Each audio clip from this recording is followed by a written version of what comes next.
Wala nang maiiwanang issue na hindi mo alam. Ngayon, updated ka na sa Ronda Pilipinas. Kasama si Dennis Antenor Jr. Ronda Pilipinas. Narito na mga headlines para sa Ronda Pilipinas. Ronda Pilipinas. Record-breaking na temperatura dahil sa El Nino, ibinabala ng Pag-asa. Ronda Pilipinas. Presyo ng mga gulay sa ilang pamilya sa Metro Manila, bumaba. Ronda Pilipinas. Pilot testing ng One RFID sa mga tollway, umarangkada na. Ronda Pilipinas. Balita sa ibayong dagat, 3 patay sa pambobomba sa Afghanistan.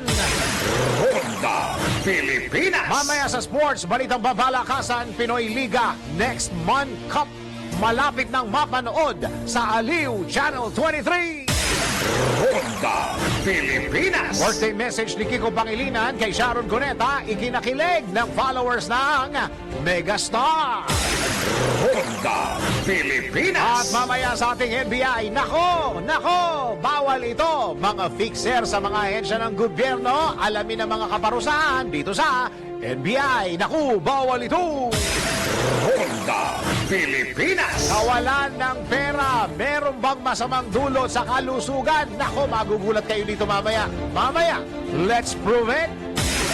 Ronda Pilipinas. Ang mga malalaking mga balita, ang mga matitinding mga pinag-uusapan, ang mga maiinit at pinagtatalunang mga issue. Lahat hagip, lahat malalaman. Hindi lang sa buong Metro at Mega Manila. Kasama na ang buong Pilipinas. Hahagupit na ang mga malalaking issue sa Ronda Pilipinas. Live na live sa DWIZ AM Metro at Mega Manila. Naka-live din sa DWIZ News FM Regional Stations. Naka-live din sa Radyo Ronda AM Radio sa Pilipinas. Live ding mapapanood sa Aliw 23 Free TV. At naka-live din sa lahat ng DWIZ Digital News accounts, Facebook, YouTube at DWIZ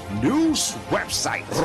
Ronda Pilipinas. Wala nang mahuhuli sa balita. Wala nang maiiwanang issue na hindi mo alam. Ngayon, updated ka na sa Ronda Pilipinas. Kasama si Dennis Antenor Jr. Ronda Pilipinas. Live na tayo sa DWIZ Metro and Mega Manila, DWIZ News FM Regional Stations, and of course sa Radyo Ronda. At napapakinggan at mapanood din tayo ginagawang mga radyo, kanilang mga TV sa Aliw Channel 23. Ako ang iyong magiging tagapagbalita. Ako si Dennis Antenor Junior. Ronda Pilipinas. Alamin muna natin yung magiging panahon natin for today. Patuloy na makakaapekto sa Northern at Central Luzon ng Northeast Monsoon o amihan. Malamig pa kagabi. Oo. Habang magdadala rin ng maulam na papawiri na may kalat-kalat na pag-ulan sa nalalabing bahagi ng bansa, ang tinatawag na easterlies. Magiging maulap naman na papawiri na may kasamang mahinang pag-ulan dahil sa amihan sa Cagayan Valley. At bahagyang maulap na papawirin na may pulupulong pag-ulan ang mararanasan sa Ilocos at Cordillera regions, maging sa nalalabing bahagi ng Central Luzon. Ayon sa Pag-asa, asahan din ang bahagyang maulam na papawirin na may kasamang kalat-kalat na pag-ulan sa Metro Manila at ibang bahagi ng bansa, bunsod ng tinatawag ng easterlies at localized thunderstorms. Dahil dito, binalaan ang mga naninirahan sa mga nasabing lugar na posibleng flash floods o landslide. Ronda Pilipinas. Sa ibang mga balita ay binabala ng Pag-asa na posibleng maging record-breaking. Ayun pa rin, balitang panahon pa rin, ang mararamdamang init ng temperatura sa tinatawag na dry season o yung mga dry season months. Mula po yan March, April, hanggang Mayo ng 2024. Ayon kay Annalisa Solis ng Pag-asa, maring umabot ito sa mahigit 40 degrees Celsius. Dagdag pa rito ang heat index o damang init at alinsangan. Gayunpaman, hindi naman anya ibig sabihin ito na mararamdaman ang ganitong tindi ng init ng panahon sa buong Pilipinas, kundi pangkaraniwan ay sa Cagayan Valley Region. Sa Metro Manila naman, sinabi ni Solis na mararanasan sa Pebrero o Marso ang tinatawag na meteorological dry spell o droughts, kung saan nasa 21% hanggang 60% ang mababawas sa tubig ulan. Ronda Pilipinas. Samantala, tinataya ng Pag-asa na aabot lamang sa average na 13 hanggang 19 na bagyo ang papasok sa bansa sa taong ito sa harap ng nararanasang El Nino phenomenon.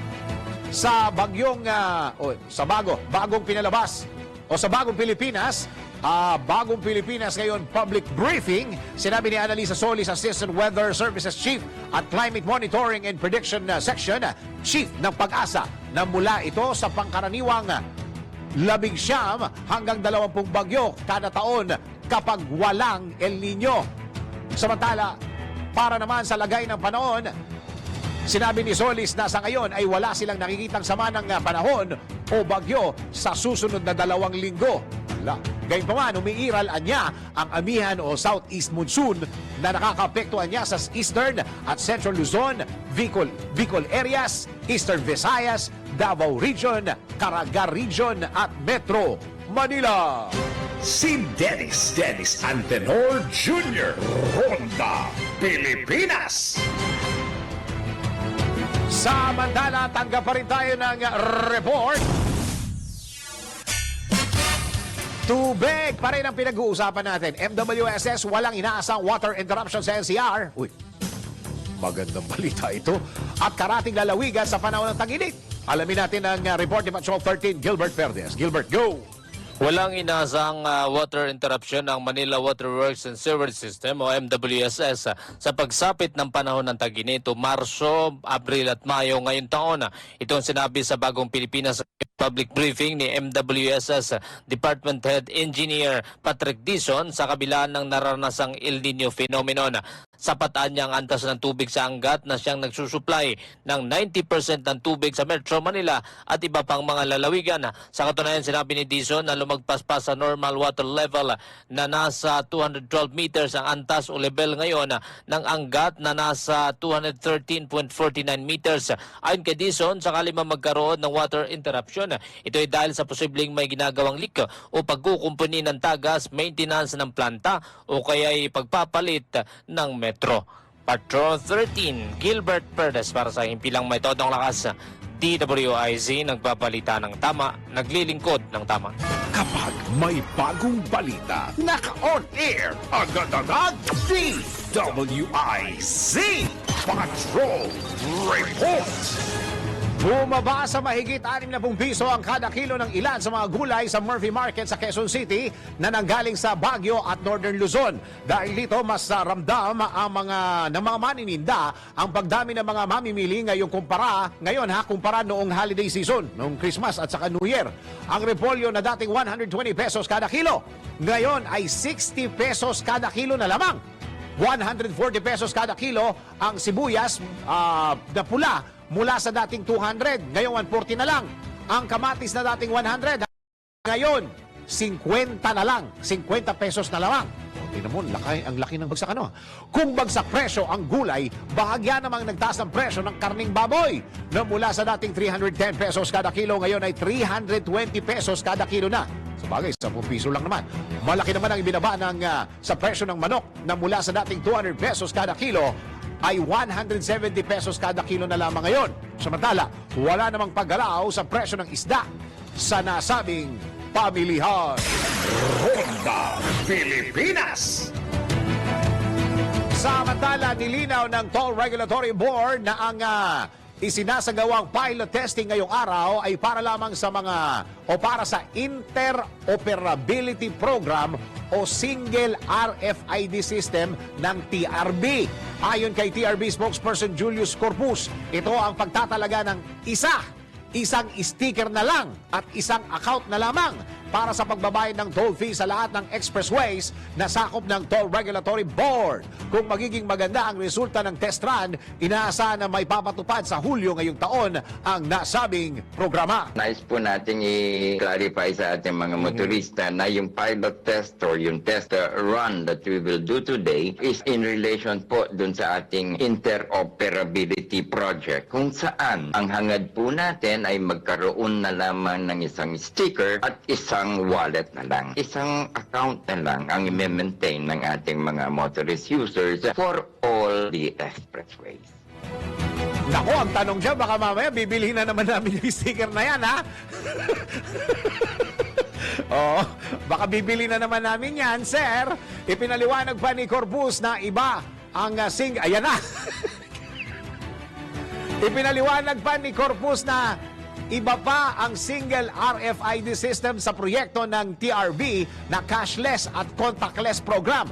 Kung maganda ang resulta ng pilot test para sa cashless program, ay hihintay na lamang ng TRB ang desisyon ng Department of Transportation para sa yung buo na implementation nito. Nice po nating ipaliwanag na dalawang project yan. One is the interoperability project and the other one is the cashless and contactless program natin. Yung pong cashless po, iba naman po yon pero in a way very much related. Ang hangarin naman po ng cashless and contactless natin, by the end of June this year, tapos na po at naisalin na ang lahat ng ating mga toll plazas sa dry run ng cashless and contactless. Na sa ganon, malaman kung talagang handa na ba ang lahat ng toll plaza, ang lahat ng sistema at equipments ng ating mga toll operators na ipatupad na muli yung cashless after June 30 of this year. Pagka maganda po ang magiging resulta, sa DOTR, i-recommend po natin na kung pwedeng ipatupad na muli yung cashless natin. Samantala, nanawagan din ng TRB spokesperson sa mga motorista na suportahan ang mga nabanggit na programa na layuning mapabilis ang kanilang serbisyo at biyahe. Sa lahat po ng ating motoristang gumagamit ng expressways, hangarin po ng aming tanggapan na mabigyan kayo ng tama't pwestong serbisyo sa paggamit ninyo ng ating mga expressways. At kung meron po kayong napapansing mga bagay-bagay na kailangan pa naming ayusin o mga problema, idulog nyo lang po sa amin at aming bibigyan ng pansin. Kami hanggang naming mabigyan kayo ng isang ligtas, komportable at mag-bis na paglakbay dito sa ating mga expressway. Wala namang problema yan, Sir Julius. Gusto namin yan. Iisa na lang. Ang problema dyan, baka bibili na naman yung sticker na yan. Bibili na naman yung sticker na yan. Tapos, pagka pinag-isa yan, syempre magsi-system upgrade yan na tinatawag. Pag nag-system upgrade yan, ay bagong app na naman yan na ida-download. Alam nyo, okay lang yun eh. Yung isang bagong app, ida-download. Libre naman yan eh. Wala namang problema yan. Libre naman yan eh. Oo. Ang problema, baka bilhin na naman yung isang sticker. Oo, tingnan na lang natin. Yan po ang tinig ni Bossing Julius Corpus, tagapagsalita ng Toll Regulatory Board sa exclusive na panayam ng DWIZ. Ronda Pilipinas. Samantala, sumistansya ang Department of Health sa umano'y kampanya para sa charter change na sinimula ng ilang mambabatas ngayong buwan. Una nang inihayag ni Senate Committee on Electoral Reforms and People's Participation Chairperson Amy Marcos na nag-alok ng 20 million pesos aid ang hindi pinangalan ng proponents ng Chacha sa bawat probinsya. Bah, ito'y kung makakapagbigay ang bawat lalawigan na hanggang 3% ng registered voters na lalagda sa petisyon upang amyendahan ang 1987 Constitution. Kabilang ang kagawaran sa mga tinutukoy ni Senador Marcos sa government agencies na makakatanggap ng naturang ayuda. Gayunpaman, nilinaw ng Department of Health o DOH na tanging konsiderasyon nila para sa pamamahagi ng medical assistance sa mga mahihirap na pasyente ay kanilang sitwasyon batay sa evaluation ng licensed social worker sa isang pagamutan. Sinimula naman ang pangangalap ng mga lagda sa Ilocos, Bicol Region o Bicol Central o inumpisan yung lagda sa Ilocos, Bicol Central at Visayas Regions. Si Dennis Antenor Jr. Ronda Pilipinas. Sa Bicol ba yung umano na nagkakabigayan ng 100 pesos? Ha? Sa Bicol ba yun? Oo. Sige, tingnan natin ha. Tanggap po tayo ng isang report. Sige, mga hakbang kontra El Nino ipinatutupad na ng Anggata Technical Working Group. Alamin natin ang report ni Patrol 13 Gilbert Perdes. Gilbert, go! Nagpapatupad na ng iba't ibang hakbang ang Angat Technical Working Group para mapaghandaan ang epekto ng El Nino, lalo na ngayong panahon ng tag-init. Sinabi sa bagong Pilipinas Ngayon public briefing ni MWSS Department Head Engineer Patrick Dizon na may mga ginagawa ng hakbang ang TWG, kasama na rito yung NWRB, National Irrigation Administration at Pag-asa para hindi raw masaid ang dam. Kasalukuyan na rin anyang ginagawa ang mga water treatment plant sa Laguna Lake. Isa na nga rito ay ang nakompleto na at inilunsad kamakailan ni Pangulong Ferdinand Marcos Jr. sa Muntinlupa City. Ang isa pa niya sa Pakil Laguna na makakapag-supply daw ng 50 milyong litro ng tubig at inaasahang mapapasinayaan na raw ngayong unang quarter ng taon. Patrol 13, Gilbert Perdes para sa Himpilang May Todong Lakas. DWIZ, nagbabalita ng tama, naglilingkod ng tama. Kapag may bagong balita, naka-on air, agad-agad, DWIZ Patrol Report. Samantala, suportado ng ilang mga tindera ng bigas sa Agora Market sa Quezon City sa plano ng Department of Agriculture na pagtatakda ng suggested retail price sa bigas. Ayon sa mga rice vendor, bukas sila sa plano ng ahensya basta't hindi sila malulugi sa ipapataw na SRP at tiyak na meron silang kikitain. Hindi nila dapat ito matulad sa dating price cap para sa regular at well-milled rice na nagkakalaga lamang ng 41 pesos hanggang 45 pesos sa kada kilo. Sa kanilang panig ay napipilitan lamang din naman sila na itaas ang presyo ng bigas. Sa ngayon ay 52 pesos na ang kada kilo. Nabatid na kukonsultuhin pa ng DA ang mga rice at consumer groups, traders at iba pang mga stakeholders upang matukoy ang angkop na presyo para sa ipapataw na SRP ng bigas. Una nang sinabi ng Federation of Free Farmers Cooperative na dapat na maging makatwiran ang magiging SRP upang hindi malugi ang mga trader, wholesaler at retailer.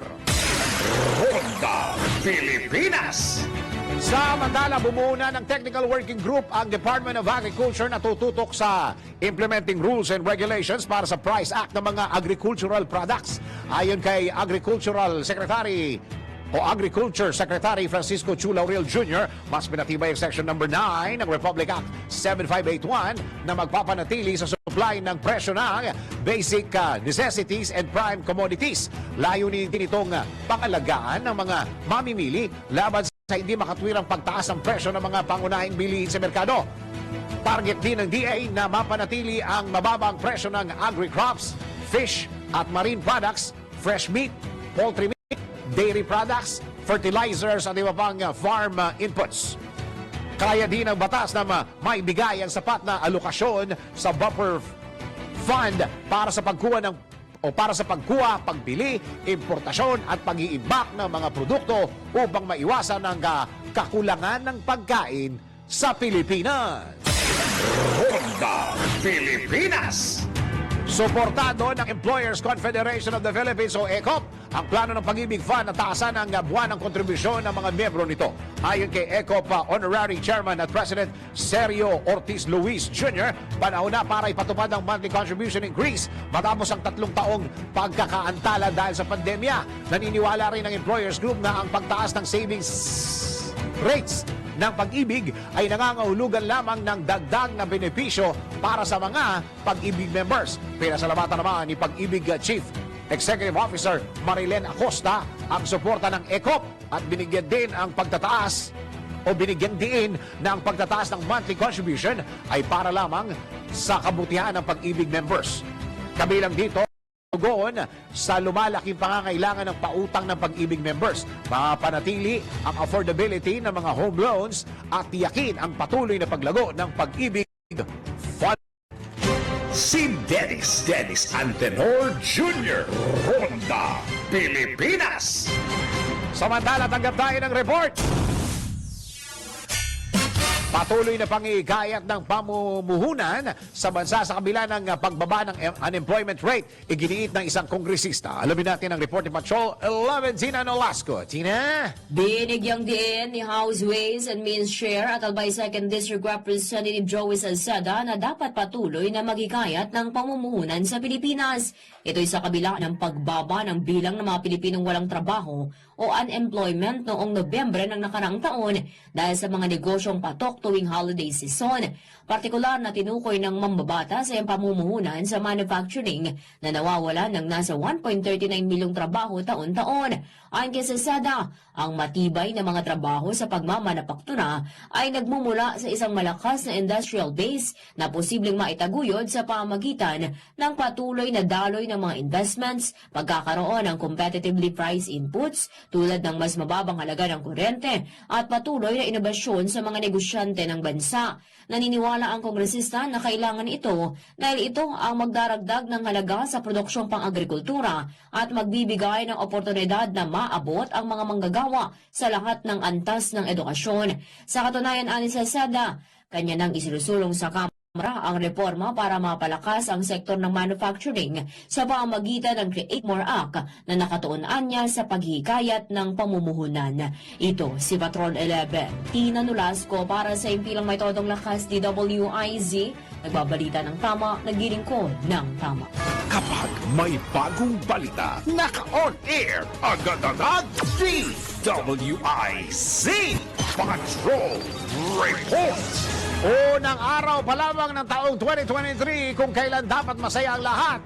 Napalitan ng pagkayamot, pagkadismaya at galit. Ang dapat ay magandang pasalubong ng bagong taon dahil sa aberya sa NAIA. Dusa ang inabot ng mga pasahero sa pambansang paliparan ng mararasan ng blackout dito na naulit pa makalipas ang 4 na buwan. Balikan po natin ang kaganapan dyan sa NAIA blackout sa special report ni Jenny Flor Patrolya. Mga malalaking balita na deserve na balikan at dapat pag-usapan. Muli nating i-throwback. News Coopers DWIZ Year-End Report.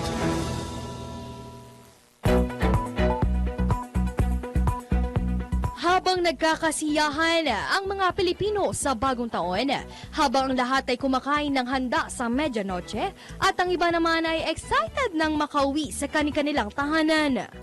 Bumulaga sa mga pasahero ng Ninoy Aquino International Airport ang brownout sa paliparan sa mismong araw pa naman ng bagong taon. Sa tala ng Manila International Airport Authority, nasa 282 flights ang delayed o tuluyan ng kinansela dahil sa brownout. Sa kabuuan, nasa 56,000 pasahero sa NAIA ang naapektuhan ng naturang insidente. Aminado naman ng Civil Aviation Authority of the Philippines na nagkaroon ng technical issues kaya nawalan ng kuryente ang NAIA. Nauna nang nalaman na mag-aalas 10 ng umaga ng bagong taon sa Philippine Air Traffic Management Center. Pakinggan natin ang pahayag ni CAAP Director General Captain Manuel Tamayo. Nung nag-fail yung UPS, ayaw na pumasok yung commercial power or the standby power. So, troubleshooting had to be done. Paliwanag pa ng CAAP, bumigay ang isang power supply system nila at sumabay pa ang bigong paggana ng kanilang commercial at isa pang standby power. Pakinggan natin ang pahayag ni CAAP Director General Captain Manuel Tamayo. Our CNS ATM, this was conceptualized way back in the 90s, late 90s. Naumpisahan to, I think, 2010. And finally, it was completed in 2018. So, medyo, as far as the technology is concerned, it is already outdated. Ayon sa Department of Transportation, alas 5 na ng hapon bumalik sa normal ang operasyon sa NAIA matapos na bahagyang maibalik ang Air Traffic Management System na to. Pakinggan natin ang pahayagan ni DOTR Secretary Jaime Bautista. We will need a huge amount of money for this, no? I was informed that the existing system cost us around 13 billion pesos, no, in 2018, no? And we borrowed money to finance it, no, through JICA. Subalit makalipas ang 4 na buwan, naulit ang malawakang brownout sa NAIA na eksakto ring holiday at nataon sa mismong araw naman ng mga manggagawa. Ayon sa MIAA, nasa 48 flights ang kansilado matapos mawalan ng kuryente ang paliparan alauna ng madaling araw.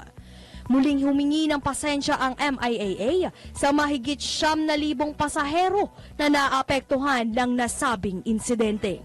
Iginiit ng DOTR na agad na binuksan ng MIAA ang generator nito matapos ang brownout upang masuplayan ng kuryente ang check-in at immigration system, security x-rays, baggage carousels, elevator at escalator, ilaw at aircon.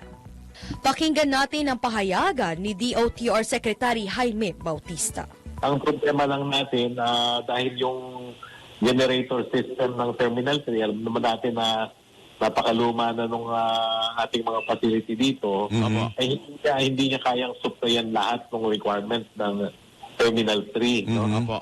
So, merong mga areas na mainit. Bagamat, aminado ang DOTR na hindi sapat ang kapasidad ng generator set ng NAIA Terminal 3 set upang tugunan ang pangangailangan sa kuryente ng paliparan.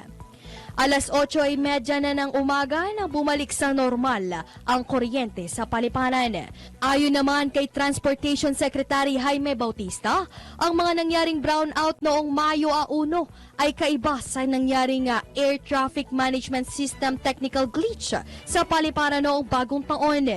Kinausap na namin ang NICA, no? They will conduct an investigation about this, no? Meron bang sabotage, no?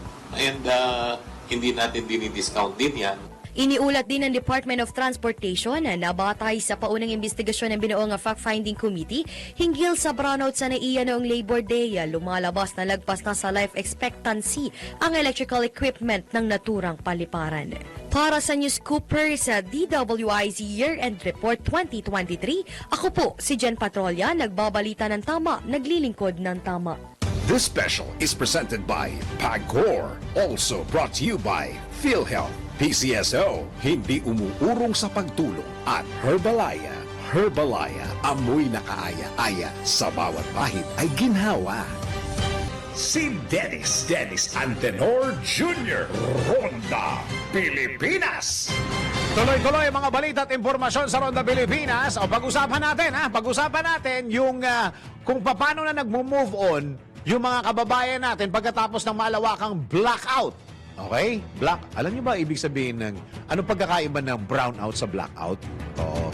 Yung brownout, mga maliitan lang yan. Mga barangay, isang subdivision, mga brownout yan. Pero pagka buong Panay Island, blackout yan. Oo, blackout yan. Nasa linya po natin ang representative ng Iloilo 1st District, si Congresswoman Janet Garin. Congresswoman, ma'am, magandang araw and Happy New Year po, ma'am. Magandang araw din po sa inyo. Happy New Year, Happy Three Kings. Apo. At magandang araw sa inyong mga magid na tagapakinig. Ayan, kami po ay mangungumusta muna, Kong, doon sa mga constituents po ninyo na nakaranas po ng pagkawala ng kuryente ng ilang araw. Opo. Siyempre, hindi maganda yung andang mainit yung ulo. Oo. Ang daming galit na mga maliliit na negosyante. Sinakanis yung mga ingredients kasi hindi ka naman bumibili ng baboy or isda tingi-tingi.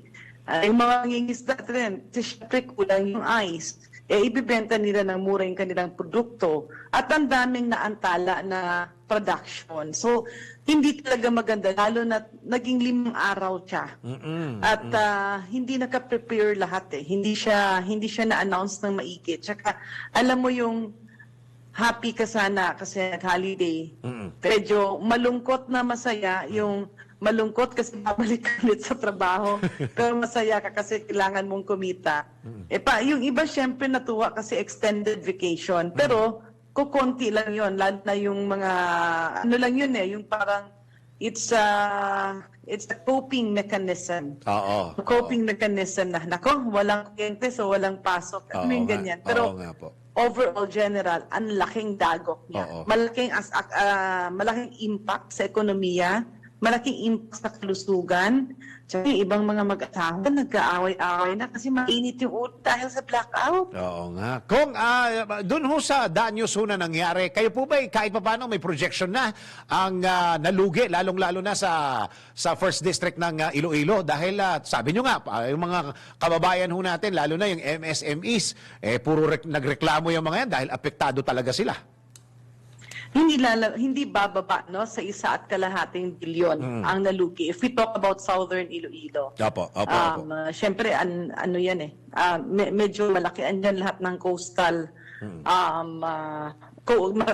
malapad yung kanyang coastal areas, ang daming resorts. Oo. Dagdag pa dyan ka kumakain nung alam mo yung mga seafood restaurant. Yes. Yan. Sabi Tapos, yung isa pa dyan, meron tayong mga industries na maliliit, no? May gumagawa ng mga hablon, yung yung pansit molo. Yes. Diyan, marami dyan yung nagagawa. Marami rin dyan yung gumagawa ng mga siomay at yung mga nuts and chips na siniship abroad. Oo. Ayan. So, syempre, hinto production sila. Oo nga. Ma'am, kung kasi meron ho isang napag-usapan, kaya kami napatawag sa inyo, syempre, ang pinaka-primary na pinaka-apektado, lalo na yung mga economy movers natin, yung mga malilit negosyante, parang may move po yata na singilin ng NGCP. Paano ho ba? Nag-usap-usap na ho ba kayo, lalong-lalo na ho ang mga LGUs? Nag-usap, may grupo na po ba kayo ng mga negosyante? Paano ba kung sakali mag-pursue yung paniningil sa NGCP? Kayo ba may mga grupo na, may mga pag-uusap na po na ganito? Kong? Nag-usap-usap kami ng mga mayors no? Tungkol nga dun sa mga blackouts at paano yung maging coping mechanism ng distrito. Lalo na we have to be ready. So andun yung pinag-usapan na yung renewable energy aspect. Pero yung pagsingil sa NGCP, medyo hindi siya napag-usapan. But kung yun nga, malapit naman yung panay, nagko-communicate naman lahat. Kung merong direksyon na ganoon at meron namang pasihan at meron namang liwanag, titingnan din natin yung aspetong yawan. Okay. Kumustahin ko na ho yung kayo ho ba'y nakipag-usap na sa may representative na ho ba ang NGCP na pumunta sa inyong mga meeting at para kayo'y paliwanagan, lalong-lalo na local, sa nangyaring malawakang blackout na ito, Kong? Wala po. Wala man lang effort, wala man lang letter, wala man lang document na nagpapaliwanag po, lalong-lalo na po sa inyo mga leader po ng mga ng mga lugar na ito. Kong, wala as in? Wala po. Meron lang akong may nagparating lang ng mensahe kung pwede raw makabigay ng briefer kasi nga merong investigation. Ito naman na hindi naman ito supposedly it's not for the recent Panay blackout. Ito yung nakaraang blackout noong April 2023 na last year, sa Kongreso. So may hearing bukas. So yun pa lang kung nangyari last year na parang yung last year may hearing bukas. Kaya ang nangyari ngayon lang before ko natanggap yung tawag nyo. Merong nag-reach out kung pwede daw magpadala ng briefer. Hindi ba pinag-usap? Baka pwede na rin hingin yung briefer yung nangyari doon sa malawakang brownout. Kailan lang? Briefer daw related dito sa blackout na recent. Kasi siguro, hindi natin maiiwasan yan sa hearing bukas. Although yung April 2023 blackout ang pinag-uusapan, malamang mapag-uusapan yung recent blackout. Ang katanong nga doon is, mauulit ba ito o hindi? Hindi ito mauulit, can we get the assurance? Or, kung mauulit to, ano ang dapat gawin? At saka sino may kasalanan, Kong? Yes. Ako sa pananaw ko, we should not stop on kung sino yung may kasalanan. May capability ba talaga yung mga nag-invest sa ating power industry? At kung may capability, then they really have to use that capability. Kung wala naman, humingi na ng tulong. Oo. Parang kunyari, ako mangingisda, marami kayong order na isda sa akin. Pero isa lang yung makina ng barko ko, so ang hirap ng yung fishing vessel. Or maliit yung capacity, that's yung capacity is isang tonelada. Ang Oo. kailangan naman is 2 tonelada yung order ng tao. Di tumawag na ako, call a friend na meron ding barko at mangisda na rin siya. Alam niyo yung ganon? Oo. Ang problema kasi dito, Kong, hanggang hindi pa natin ma-pinpoint kung sino ang may kasalanan at ano talaga ang naging dahilan, yung kaba ng mga constituents natin nandun pa rin, baka mangyari ulit di ba, Kong? Talagang mangyayari ulit yan, lalo na hindi umaamin ng isa't isa kung sino yung may kasalanan. So kung hindi nila aaminin kung sino yung may kasalanan, if you don't face the problem, how can you have solutions? Yes, tama po. Kong, may move na rin ho sa Congress na ipatawag ang NGCP, pati ho yung mga power producers, di ba? Yes. At kaya nga, hindi natin, baka mamaya, maging parte na rin ito ng usapan sa hearing bukas. Opo. At mailabas na ninyo yung inyong mga katanungan, galit, yamot, at saka yung mismong study kung gaano kalaki ang epekto nito sa mga lugar po ng Panay Island, Kong. Yes. Saka yung na lang na ang daming nagkasakit, ang daming ubo ng ubo, syempre. Mainit Tapos iba naman talaga ang comfort level, yung mga medyo erratic na nga, unstable yung blood pressure, talagang tataas yan sa sobrang init. O yun. Okay. Kong, maraming salamat sa oras po ninyo. Kami po'y tatawag, siguro, mangyari muna yung briefer na yan, yung hearing na yan, yung mga ipapatawag ng NGCP na yan. Sa mga darating na weeks, kami po'y magre-return call sa inyo at hingi po sana kami ng update sa mga pangyayaring ngayong weeks at saka months na parating. Yes, at sana nga may boxing gloves tayo. Hindi naman pa mag-away para hindi na nila magamit yung mga daliri nila sa pagtuturuan. Sana mapilayan. hindi na makapagturo. Ay, nako. Congresswoman Janet Garin, maraming salamat po. And once again, Happy New Year po. Happy New Year. Salamat. God bless. Thank you po. Ayan, nakikipag-usap na pala at kahit pa paano may briefer na. Ayan, okay. Representative po ng Iloilo 1st District, si Congresswoman Janet Garin. Ronda Pilipinas. Samantala, para sa ating NBI, ito, alamin natin to fixer sa mga ahensya ng gobyerno, bawal na bawal yan. At ano mga kaparusahan tungkol dyan? Baka huwag kayo tragos kwento sa mga yan. Baka palpak ang mga trabaho niyan. Alamin natin ang report mula kay Angelo Bainyo. Alamin kung bawal o hindi. Dahil kung di mo alam to, kaso ang kakaharapin mo sa NBI. Nako, bawal ito. Fixer sa mga government agencies? Nako, bawal ito. Hindi maikakailang talamak pa rin sa Pilipinas ang fixer, lalo na sa iba't ibang ahensya ng gobyerno. Mas pinipili ng iba na magpa-fixer o magbayad ng mas mataas na halaga para iwas sa mahabang pila. Mabilis nga ang proseso, pero baka naman ikay madamay sa pagkakabilanggo. Ayon sa Republic Act 11032 o ang Ease of Doing Business and Efficient Delivery of Government Services. Mahigpit na pinapatupad sa estado ang pagkakaroon ng katapatan at pananagutan ng mga pampublikong opisyal at mga empleyado ng gobyerno. Naglalayon din ang batas na ito na mapabuti ang negosyo sa Pilipinas sa pamamagitan ng pag-oorganisa ng mga proseso sa gobyerno at maiwasan ang red tape o hindi pagsunod sa tamang proseso. Kapag ang isang fixer ay nahuli, nakasaad sa batas na siya ay matatanggal sa trabaho at hindi na maaaring makapagtrabaho sa kahit anong ahensya ng gobyerno at siya ay tatanggalan ng retirement benefits. Bukod pa dyan, ang sinumang lumabag ay makukulong ng mula 1 taon hanggang 6 na taon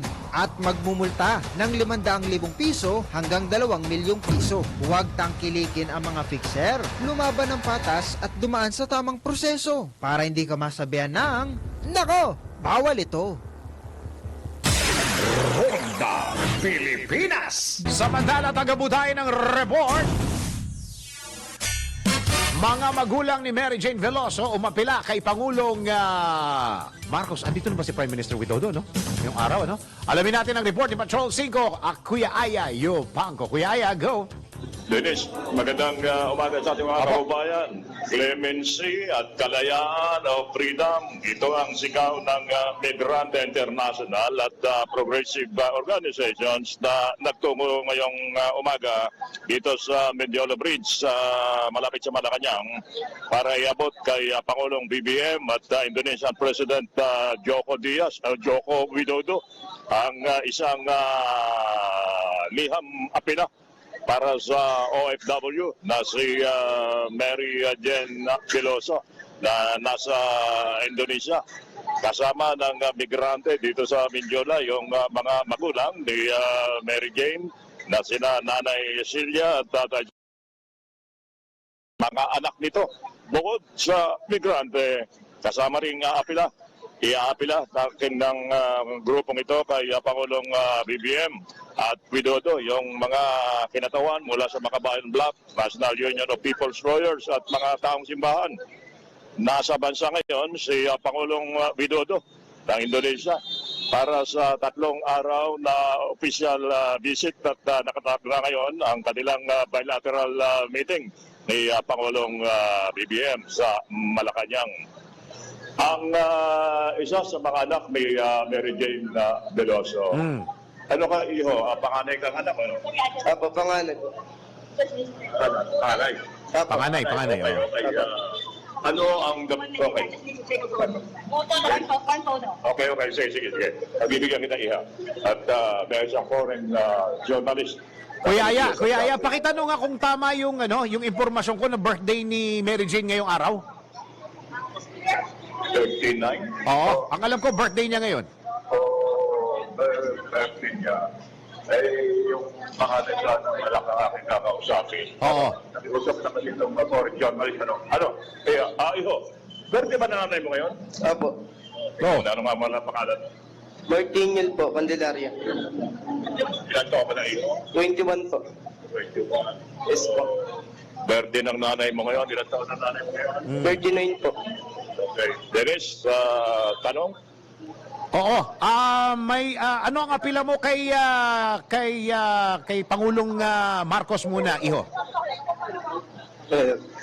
Apela ko po kay Bongbong Marcos po, sana po ang ulo po, na sana po ayinin po niya yung clemency na hinihingi po namin kay Pangulong Widodo po. Oo. Para pong hindi po yung panawagan namin, yung lahat ng sumusuporta po, pamilya Veloso, pamilya Candelaria po, na hinihingi po yung clemency ng nanay ko po. Para po makasama na po namin siya kasi po, nahihirapan na po siya sa kulungan po. Na-stress po siya, tumanda na po yung itsura niya, wala na rin po siya ng pag-asa. Kasi po yung mga kaibigan po niya, nagkakalayaan na po. Tapos yung mga ibang officer po na police, yun po, nag-retired na po. Kaya po, talagang siyasabi po niya sa amin na pilitin nyo na hingin yung clemency ko, yung umanap kayo ng suporta para makalaya o ganun po yung palagi niya sinasabi sa amin. Sabi po niya sa amin palagi na dasal lang po palagi, makakauwi din daw po siya. Tumatawag po kami sa taas na sana po pakinggan po kami ni Bongbong Marcos tapos ni Pangulong Widodo po. Salamat po. Okay. Mukhang busy yata. Tatanong ko sana, Kuya Aya, isa ba doon sa mga kahilingan nila yung ano? Go ahead. Okay. Ano yung tatanong? Nakamonitor siya? Oo. Itatanong ko sana, kayo ba yung isa sa mga humiling na buksan uli yung kaso, iho? Kami po. Oo, kayo ba yun? Kayo yun, di ba? Yung buksan uli yung kaso at tingnan ulit. Opo. Tapos yung... Go ahead. Tapos yung government din po, yata natin. Hindi po ako sigurado eh. Oo, okay lang. Kailan mo uling nakausap si mama mo? Nung Pasko po, dumalaw po kami. Okay. Lahat kayo, ng mga kapatid mo, pupunta doon? Kapatid ko po, si Lola, si Lolo, tita ko po. Okay, good. Okay, maraming salamat, iho. Pakisabi sa mama mo, kung makakausap mo, happy birthday, ha? Opo, salamat po. Maraming salamat, Kuya Aya. Opo. Marami pa. Gusto mag-interview sa kanya. Oo. Nakakaya naman dito. May mga foreign journalist kasi nga naririto rin. Oo, kasi nandiyan si Prime Minister Widodo. Si Nanay Celia ay itinabi na muna sa isang malilim na lugar, ilalim ng pulong kahoy. Mainit, mainit, mainit. Oo. Dahil, si Pepe, ay tatay siya, sir. Ay, kumusta at kumusta na po ang sitwasyon at buhay-buhay ng mga Biloso habang nakakulong sa Indonesia si Mary Jane? Mahirap po ang buhay po namin. Hindi po namin alam kung kailan po makakauwi yung aking anak. Sana po dumating na po yung presidente ng Indonesia. Sana po mabanggit na ng ating Pangulo dito na mabigyan na ng clemency si Mary Jane Biloso kay Widodo. Yun lang po at baka sakali po dahil birthday ni Mary Jane ngayon, yun na lang po ang pa-birthday ni Presidente Widodo sa aking anak, yung clemency. Okay. At Okay. Nanay, kumusta? Kumusta? Hearing yung Hindi ko rin po alam ang feeling ko nga. Hindi ko kasi alam kung ano po ba ang kwan ng ating Pangulo at saka Pangulong Widodo. Pero ang sa isip ko, ang tumatagbo sa isip ko, palalayain na nila. Yun lang ang maano sa isip ko. Ayaw kong ipasok sa isip ko yung hindi pa makakalayo yung anak ko. Yung sabihin nila 20 taon o kaya habang buhay. Ayaw ko isipin yun. Basta sa isip ko po, palayain na po nila ngayon. Okay. Opo, 39 na po siya ngayon. Yun nga po sana iregalo nila sa kanya. Yung 14 po sa April. Opo. Kailan si ulit siyang nakita? Ito pong Pasko. Opo. Opo. Bali, 6 na araw po kami doon. Naku, marami po. Pero tanong ng tanong, kung kailan daw ba sa mga kalaya, kung kailan makakauwi, alam ako maisagot. Alam, tumutulong sa amin anak, kako. Hindi ko alam, kako. Yun. Hayaan nyo nanay, kung walang tumutulong, may Diyos tayo, eka. Yan ang tutulong sa atin. Yun ang isinasagot niya. Oo. Nay, ang alam ko po, nabanggit po ni PBBM yung kaso po ng anak ninyo nung last na napunta siya sa Indonesia. May natanong daw. Sino po? Opo, nanay. Opo, nay. Ang alam ko po, si PBBM po, inilakad po niya yan the last time na binisita niya po ang Indonesia at kung mababanggit po ni PBBM ngayon, na sigurado ako mababanggit, pangalawang beses na po niya i-follow up yan. Sana nga Yun. po, mabanggit na po nila. Opo. Okay, nanay, maraming salamat po. Happy New Year po. Opo. Hindi po. Salamat po, Kuyaya. Salamat. Okay na. Salamat. Salamat. Okay, so yan ang ating report mula rito sa Mendiola. Patrol number 5 ay ibang para sa Firmeza ng Lakas. DWIC. Nagbabalita ng tama, naglilingkod ng tama. Ronda Pilipinas! Samantala, salamat muna Kuya Aya Yupanco nakalive po dyan mismo sa pamilya ni Mary Jane Veloso. Samantala, Pinoy Liga Next Man Cup. Malapit nang mapanood sa Aliw Channel 23. Sports News mula kay Kim Gomez. Sa mundo ng palakasan, ang latest malalaman sa DWIZ Sports News. Dahil bagong taon, ibig sabihin, bagong season na naman para sa Pinoy Liga Cup. Ang Pinoy Liga Cup ay ang pinakamalaking liga sa bansa para sa mga casual na manlalaro ng basketball. Nahahati sa Bracket A at Bracket B ang Next Man Cup, kung saan may kabuuang 16 na universidad ang magtutuos para sa kampyonato. Sa pagsisimula ng Next Man Cup Season 2, talaga namang bigate na magiging unang laro dahil bibida ang NCAA champs na San Beda Red Lions at UAAP champs na De La Salle Green Archers. Abangan at panoorin ang mga laban ng mga dekalibreng manlalaro sa Pinoy Liga Cup dito sa Aliw Channel 23. Ronda Pilipinas! Ito na ang latest, bagong-bago, fresh na fresh, DWIZ Showbiz News! Para sa ating showbiz birthday message ni Kiko Pangilinan kay Sharon Coneta, ikinakilig Ito na ng ang followers ng aktres. Showbiz report ni Anton. Uy. Para sa aking balitang showbiz, okay na ang relasyon ni Sharon Cuneta at Mr. nitong si Kiko Pangilinan. Ito'y matapos aminin ni Sharon sa pamamagitan ng kanyang Instagram account na naghiwalay silang dalawang mag-asawa bago matapos ang taong 2023, ngunit agad din naman sila nagkabalikan. Bilang patunay na okay na ang kanilang relasyon, isang nakakakilig na birthday message ang ipinost ng dating senador para sa kanyang misis.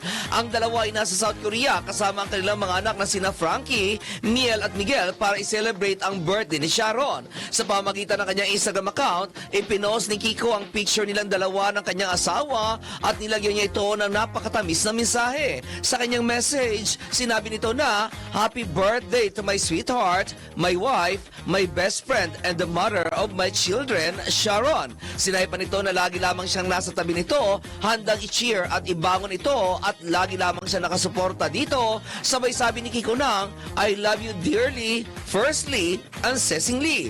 Idinagdag pa ni Kiko na lagi niyang ipinagdadasal ang kaligayahan nito, kalusugan at success ngayong 2024 and beyond. Sa huli ay sinabi ni Kiko ang mga katagang, "In the end, love conquers all," na lubos na ikinakilig ng kanilang followers. At yan aking balitang showbiz para sa impilang metodong lakas, DWIZ. Ako si Anton, nagbabalita ng tama, naglilingkod ng tama. Ronda Pilipinas. At bago tayo magpaalam, tayo po'y may patama quote for the day. Sa buhay, kailangan may mawala sa'yo para malaman mo kung anong importante sa'yo. Oh, di ba yung tabo nga sa CR? Oh, di ba? Pagka nawala nga yung tabo, mainit ang ulo ng tao. Tao pa kaya? Oh, oy, teka muna, happy birthday muna kay John Kitalig, Aliw Broadcasting Driver. Oy, parin John, happy birthday. Happy birthday din kay Evelyn Leoncio, wife ni Kuya Wener. Oy, happy birthday, pare. Ikaw ba magpapakain? Maraming salamat. Yan po kabuuan ng mga balita at impormasyon sa Ronda Pilipinas. At tabayanan po ang susunod na programang Yes, Yes, Yo, Topacio with Doc She Leano. Maraming salamat, Pilipinas. Ako ang iyong naging tagapagbalita. Ako si Dennis Antenor Jr. Nagbabalita ng tama, naglilingkod ng tama.